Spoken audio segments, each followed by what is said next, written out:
Escreveu o livro, legal.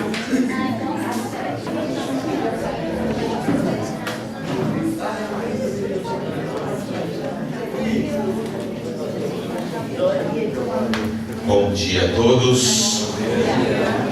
Sejam bem-vindos a São Paulo, ao CCDBE, à Liga dos Pesquisadores do Espiritismo. Pesquisadores do Espiritismo, né, Marco?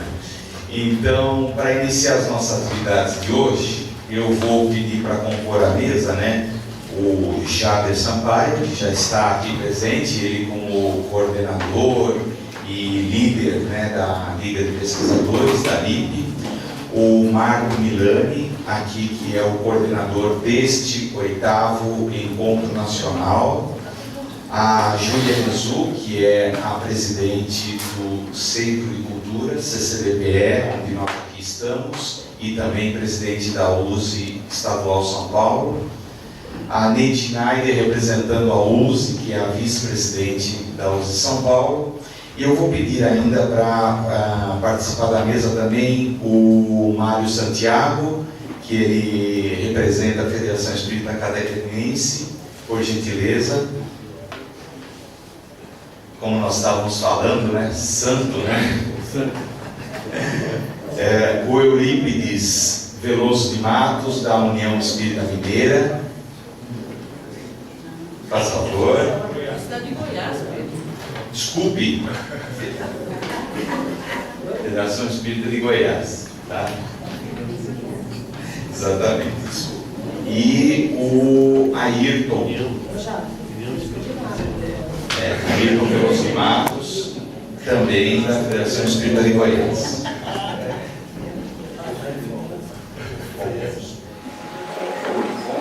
Então, para, obviamente, nós nos harmonizarmos, né, e buscarmos esse clima esse ambiente de alegria, esse ambiente de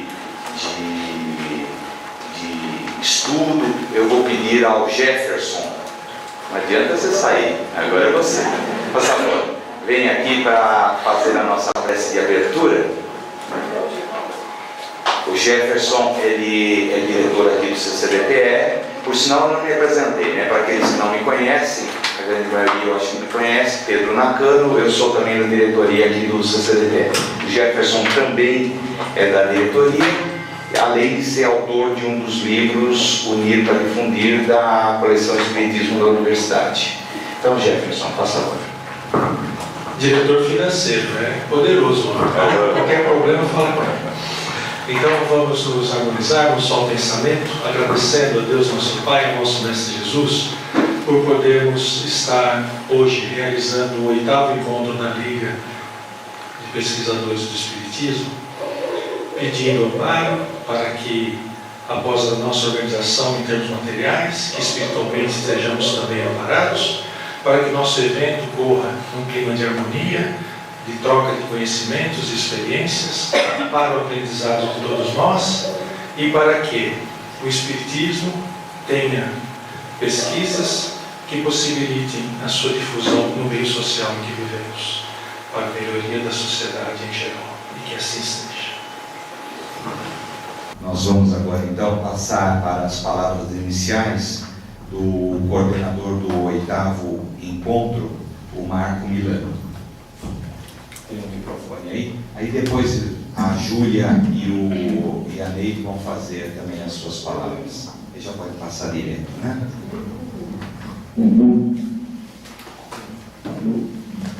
Bom dia a todos. É uma satisfação nós temos neste momento o reencontro de amigos, de pessoas que estão chegando aqui pela primeira vez e, acima de tudo, que nas palavras de abertura desse evento, que já vem se constituindo um marco histórico quase, porque nós temos a 8ª edição de algo que começou há alguns anos atrás, sem muitas pretensões de desenvolvimento, e hoje nós temos a grata satisfação de contar aqui com pessoas que representam não só entidades do movimento espírita, mas principalmente pessoas interessadas na pesquisa, no desenvolvimento do conteúdo espírita.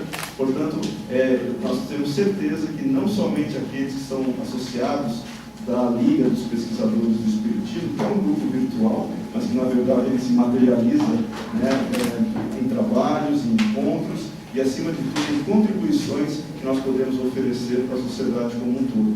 Então, mais uma vez, uma satisfação de nós termos nessa abertura do evento a oportunidade de observarmos o quanto está demandando o movimento espírita pesquisas, estudos sobre uma metodologia científica e, acima de tudo, até que ponto nós, pesquisadores ou individuais ou em grupos de pesquisa, nós podemos contribuir também para que a gente tenha sempre a doutrina espírita, o espiritismo e a temática espírita em geral sendo desenvolvidas com um aspecto sério, um aspecto sempre ligado àquilo que Kardec nos orientou, né, que é a fé raciocinada, mas sem termos a preocupação também, que é o propósito da Liga, de só aqueles que têm o rótulo espírita que podem pesquisar sobre o espiritismo.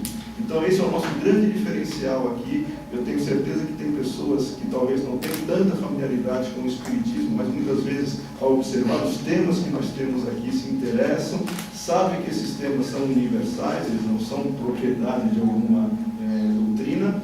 Então, para nós, acima de tudo, nós vamos iniciar este evento sempre tendo em mente o que nós fizermos aqui, o reflexo disso, e a gente vai ver depois na literatura que está sendo produzida já, mais tarde o Jader vai apresentar o livro também, o quanto nós podemos contribuir sem ter que ficarmos presos a dogmas ou ficarmos presos a normas específicas desta ou daquela religião. Nós temos um compromisso com a verdade e todos aqueles que estão aqui, eu tenho certeza que buscam a compreensão de onde nós estamos, de quem nós somos, para onde estamos indo e, acima de tudo, que nós tenhamos a certeza de que esse esforço será recompensado se nós tivermos seriedade no trabalho.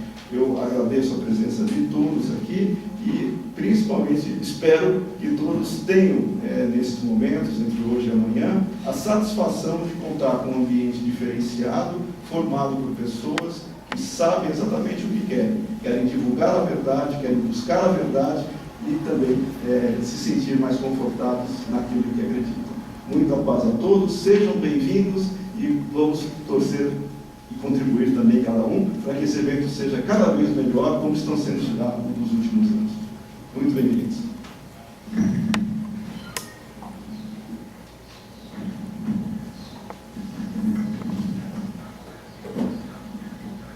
Oi, eu vou ficar de pé por causa da minha altura. Bom dia a todos. Que Jesus, nosso Mestre querido, nos abençoe na manhã de hoje e sempre. Bom, nós, pelo Centro de Cultura, nós queremos dizer da nossa alegria, da nossa satisfação de mais uma vez estarmos aqui recebendo o Encontro Nacional da Liga dos Pesquisadores. Eu acho que esse encontro já faz, assim, parte do trabalho que nós abraçamos de, juntos, podermos trazer esse encontro que nós achamos bastante importante. Nós queremos lembrar aqui que da figura de Eduardo Carvalho Monteiro, que foi o idealizador desse projeto, tanto da Liga dos Pesquisadores, que inicialmente chamava Liga dos Historiadores e Pesquisadores, e também desse projeto do Centro de Cultura, que é esta casa que está realizando e que acolhe a todos vocês.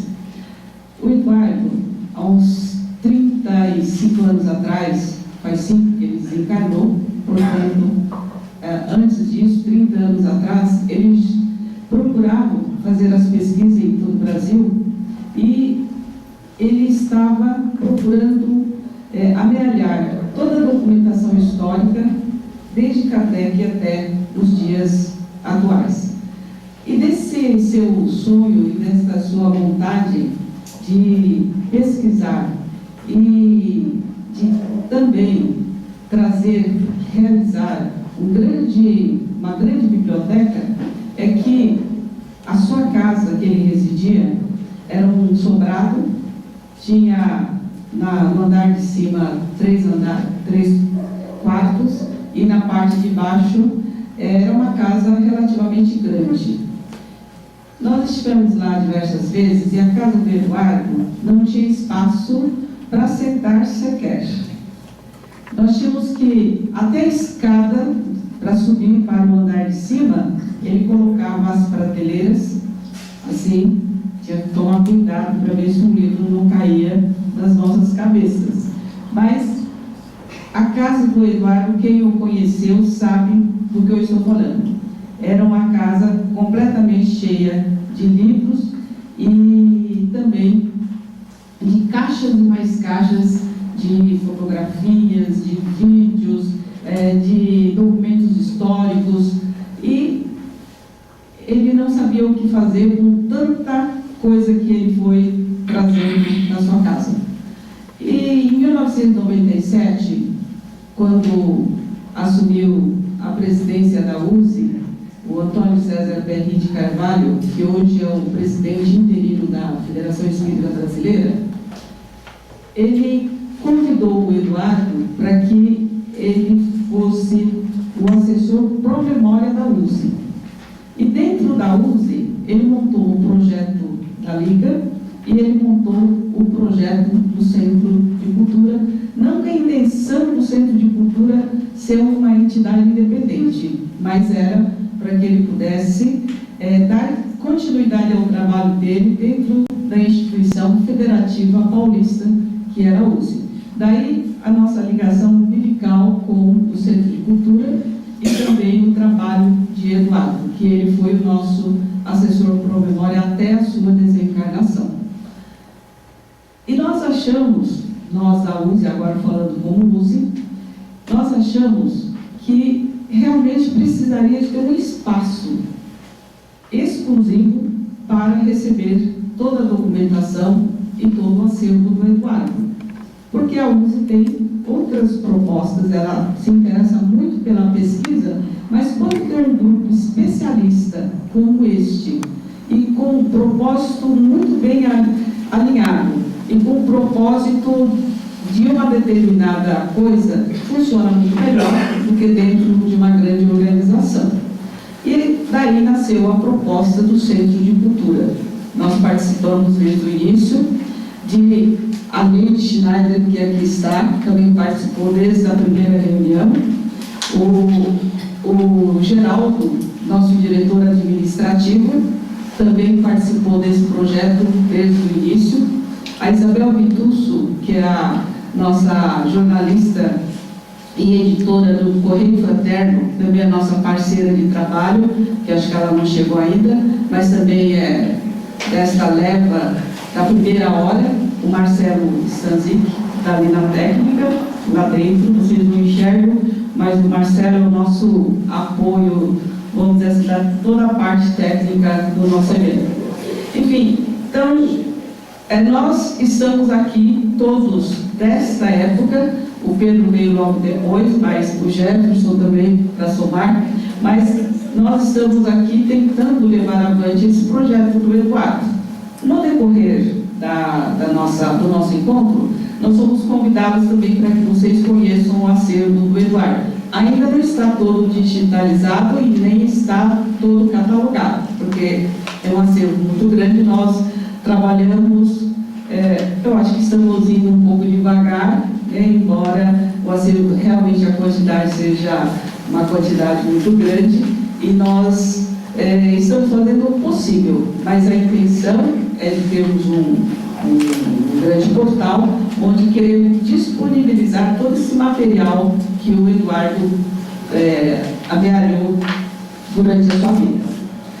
E dentro dessa proposta, o Centro de Cultura tem assim a alegria de continuar participando e continuar esse trabalho junto com a Liga dos Pesquisadores, porque nós nascemos com a vocação de materializar o trabalho dos pesquisadores.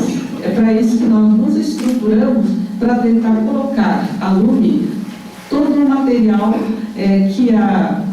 que nós produzimos e que nós vemos a importância para que as futuras gerações possam ter acesso.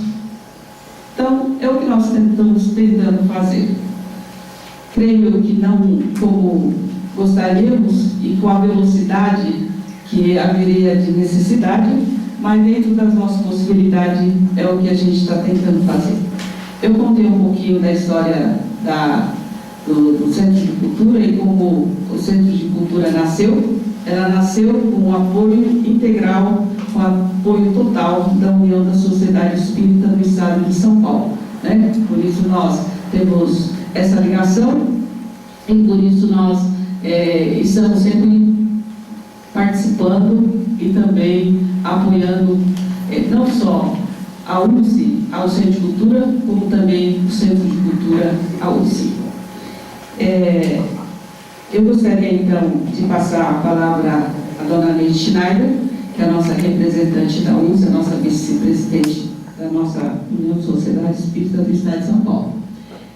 Contei um pouco porque eu comento que tem muitas pessoas que estão aqui pela primeira vez, não é verdade? Talvez não conhecessem um pouco da história do Centro de Cultura. Muito obrigada.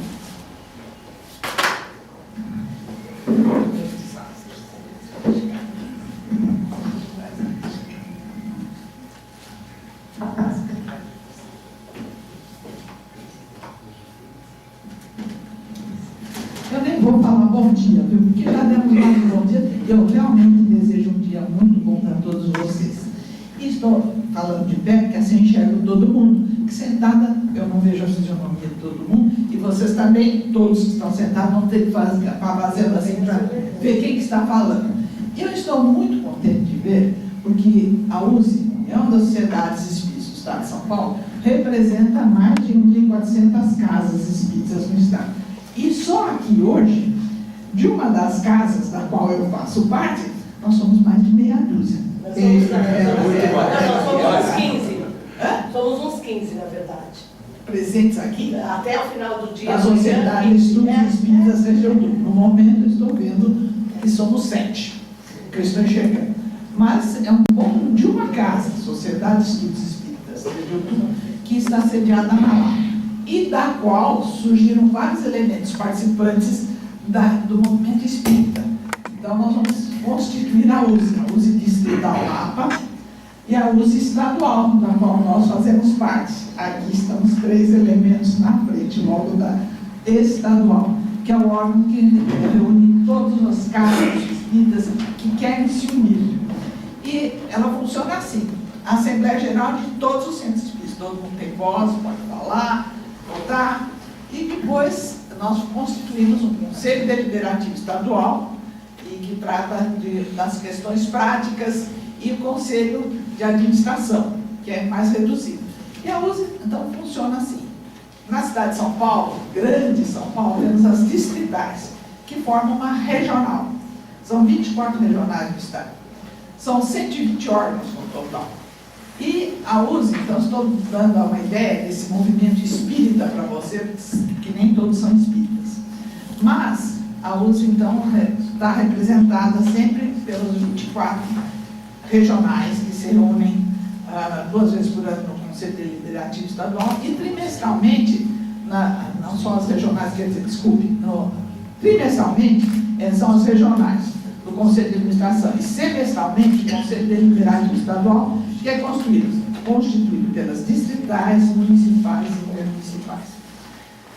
Distritais ou municipais são várias casas que se reúnem para formar. Aqui em São Paulo, como é muito grande, nós temos mais de 20 distritos. E nós temos, então, no estado, muitas distritais. Como falei, são 120 municipais e distritais. Municipais em cada cidade. Reúnem-se mais ou menos, pelo menos umas 3 municipais para formar uma intermunicipal. Reúne-se também um grupo da região para formar uma regional. E assim, nós fazemos 2 vezes por ano também os encontros fraternos. Este é em março e em agosto, vamos fazer este mês. E o Espiritismo, que a USE está divulgando, tentando unir, não é unificar no sentido de todo mundo tem que rezar pela mesma cartilha, não. Nós buscamos conhecer parcelas da verdade e a comunicação a ação do mundo físico sobre o mundo espiritual, do mundo espiritual sobre o mundo físico. Então tem a parte científica, que estuda esses fenômenos que a física nossa não estuda, são os fenômenos espirituais. E temos grandes nomes de cientistas que pesquisaram, Lombroso, Crookes, Richer e outros muito mais, no século XIX e XX, e agora no XXI, nós justamente estamos tratando dos trabalhos que são feitos nas faculdades. Então são essas teses e trabalhos de conclusão que está justamente o espiritismo contemporâneo está buscando nas faculdades expressar-se através das pesquisas. Eu vou dizer uma coisa, todo mundo que pesquisou seriamente essa espécie de fenômeno acabou adquirindo o rótulo de espírita, que começa a ver que eles são verdadeiros, funcionam. E nós vamos experimentar isso no nosso cotidiano, na vida de cada um de nós. Se nós pensarmos bem, o que é a inspiração? Ação que vem de onde? Não vem do mundo físico, do mundo material. Vem de lá, do mundo espiritual. Não se toca, não se apalpa, não se pega. E digamos ainda mais, e quando você sente algo que você sabe que é, e você tem certeza que aquilo é, e você não sabe dizer como você adquiriu aquela certeza. Eu sei isso, mas por que eu sei? Como eu sei? Então, nós temos uma ação muito importante. Fora, digamos assim, sonhos, às vezes ouvir algo que ninguém mais está ouvindo, ver, pode ser materializado, que todos veem, ou então apenas aquela pessoa que tem o que nós chamamos de evidência. Assim são esses diversos fenômenos, ouvir, etc., que se manifestam na nossa vida diária, no cotidiano. E as pesquisas que hoje estão sendo levadas aqui levam em consideração não só o cotidiano, mas também esse trabalho que é feito pelos alunos das faculdades que estão estudando a questão a sério. E os professores também, né, Marco? Marcamos os professores de faculdade e orientador. E mais outro aqui na mesa também, porque esse é de São Paulo, aquele de Minas. Mineiro, e o pão de queijo, uai, e os trem de Minas. Bom, gente, agora eu agradeço a vocês a atenção e desejo que este encontro seja frutífero e traga muita sabedoria para cada um de nós que aqui estamos presentes. Agradeço uma vez mais a atenção de todos e o convite da Júlia para falar em nome da UCE. Bom trabalho a todos.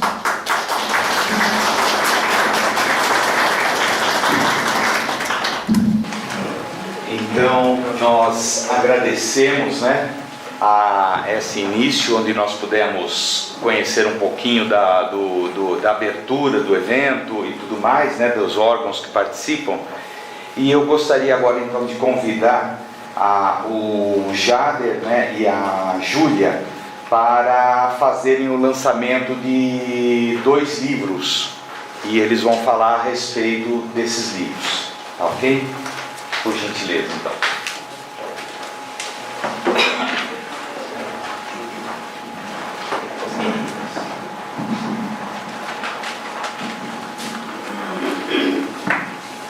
Bom dia a todos.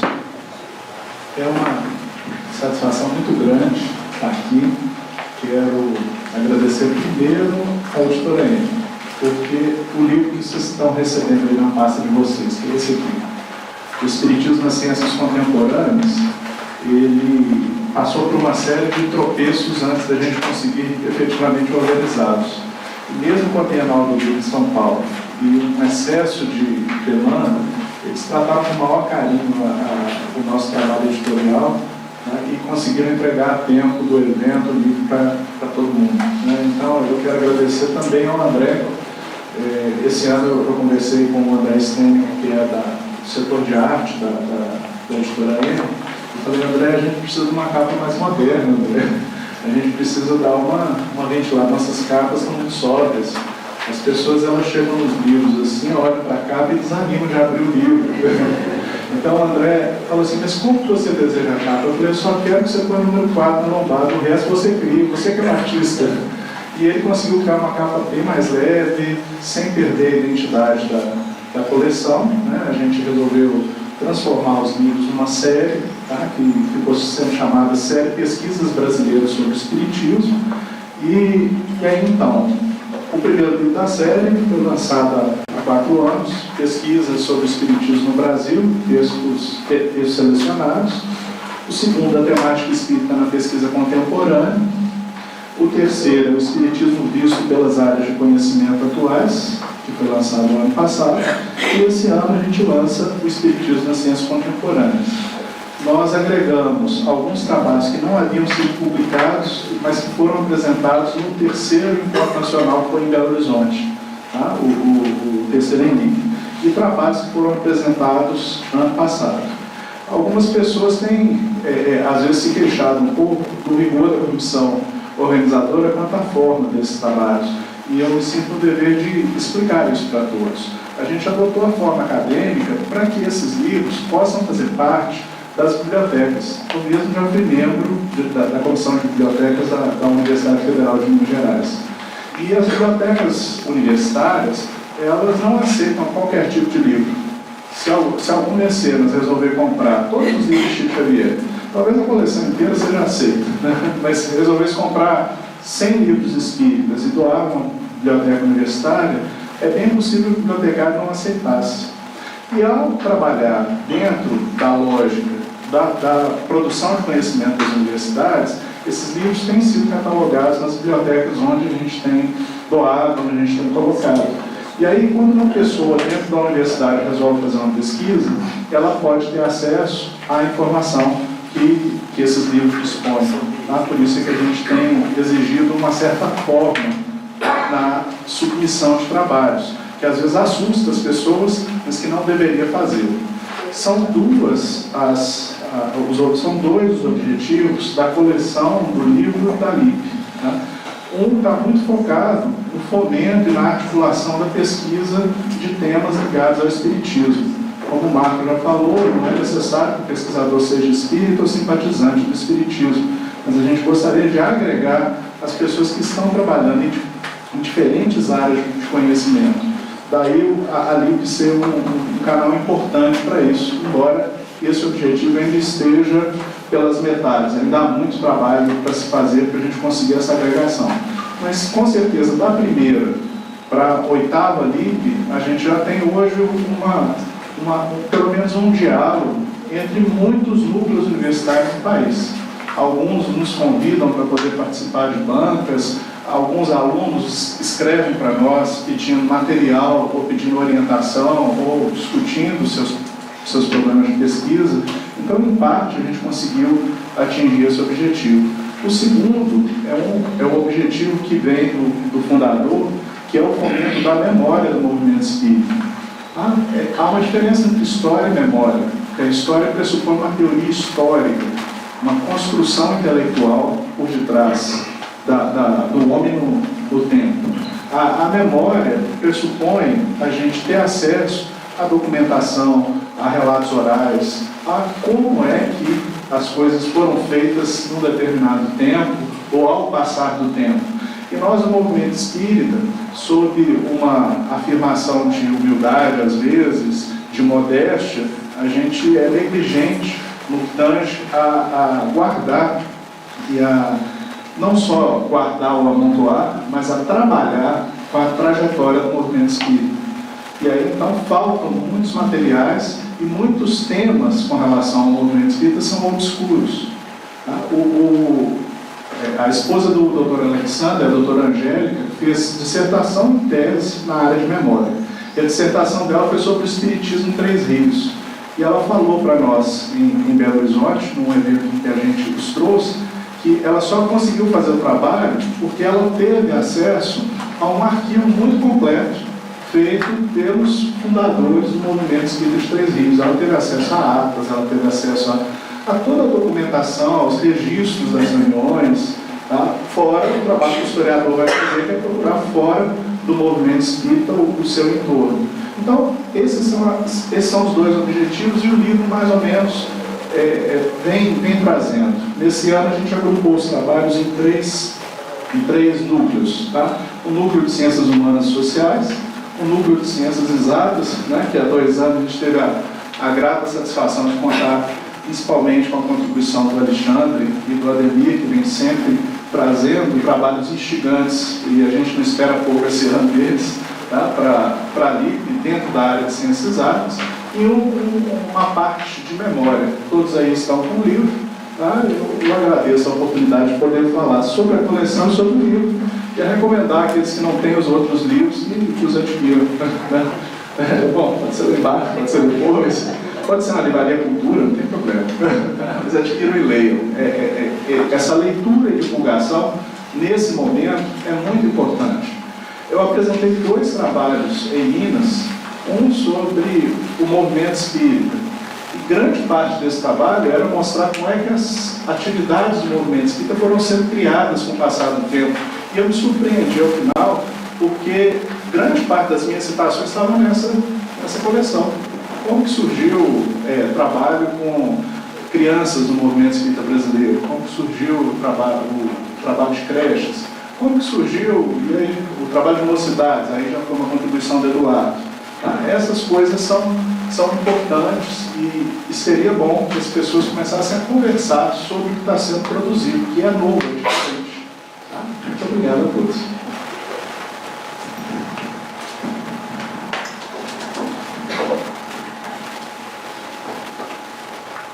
Nós temos a grata satisfação de apresentar para vocês um resgate histórico que nós, do Centro de Cultura, realizamos e estamos lançando neste 8º Enlipe. Como é nossa especialidade, é de resgatarmos aquilo que faz parte da história do Espiritismo, tanto que nós temos uma série de livros de personalidades e também de fatos históricos que vamos procurando trazer à luz, principalmente aqueles que estão esgotados e outros, como a História Viva do Espiritismo, que foi uma pesquisa histórica realizada pelo Washington Nogueira Fernandes, que estará aqui no dia de hoje também, que vocês vão conhecer, vão apresentar um trabalho belíssimo. E ele então fez uma pesquisa dos centros centenários do Brasil e do mundo em que estão ainda na ativa, são centros que estão funcionando. Então, são os tipos de trabalho que nós publicamos e procuramos preservar enquanto memória espírita. Hoje, nós estamos trazendo para vocês um livro, esse que se encontra esgotado há mais de um século e foi obtida pela pesquisa que foi empreendida pelo Eduardo Carvalho Monteiro, quando encarnado ainda. De vez em quando ele manda alguma mensagem desencarnada, mas esse ainda é da época em que ele era encarnado. E Jorge Damas Martins.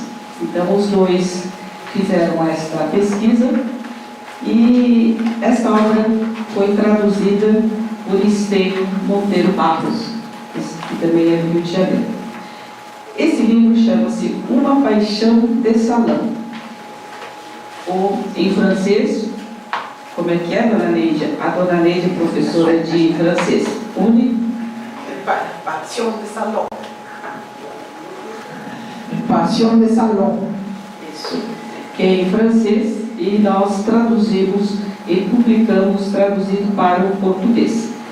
Este livro, ele trata de uma peça teatral de autoria de Denisard Hippolyte Léon Rivaio, antes dele ser Allan Kardec. Então, é uma peça teatral que ele escreveu em parceria com um historiador, um bibliógrafo de diversas obras publicadas e na área, inclusive, do teatro, que é o N. Galois, ou Galois. Deve ser mais ou menos essa pronúncia, né? Então, esse resgate que nós realizamos é uma peça teatral, é uma comédia denominada... Como é que era o nome da comédia? Vaudeville. Nossa, é bem comédia. é uma comédia musical. Então, essa semana, nós conversamos com o Jorge Damas. Ele não pôde vir porque ele está no congresso lá no Mato Grosso do Sul, ou Mato Grosso. Vocês, os dois Mato Grosso, ele está em um dos Mato Grossos. E o Eduardo, será que está aqui? O Eduardo possivelmente deve estar aqui, né? Mas o Jorge Damas não pôde estar. Ele lamentou muito. Ele disse que ele está tentando resgatar as músicas e as partituras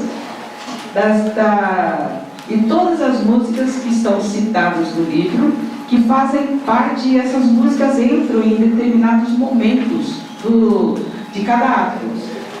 Que é uma comédia de um ato único, mas é muito interessante, é uma comédia interessantíssima. É espirituosa, né? Não sei para quem conhece. Agora, o Jorge Damas deve, talvez, quem sabe no próximo ILIP, conseguir resgatar, e se ele conseguir antes, nós lançaremos isso antes em DVD ou CD, né?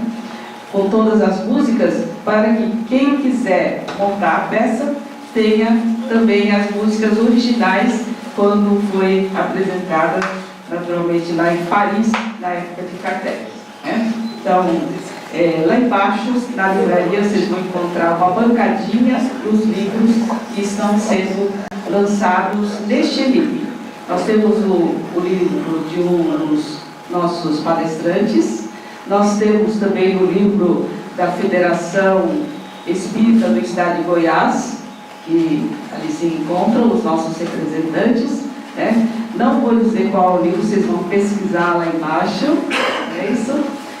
Nós temos, então, esse livro do nosso querido Jader acabou de lançar, e também nós temos o livro do Samuel Magalhães, que ele deverá vir mais tarde hoje, que lançou um livro de resgate histórico muito interessante, que é o Anaparado, né? Ele não se encontra, mas ele deve vir hoje. Ele está na Bienal Internacional do Livro. Ele está no estande da Federação Espírita Brasileira. O livro dele saiu pela Federação Espírita Brasileira e ele deverá estar aqui falando do livro e realizando o lançamento também, né? O César Perry, que é presidente interino da federação, nos mandou uma correspondência dizendo da federação, né, a alegria da federação de lançarmos o livro da FEB, do autor Samuel Magalhães, neste nosso 8º livro. Então, esse é o nosso recado. Obrigado.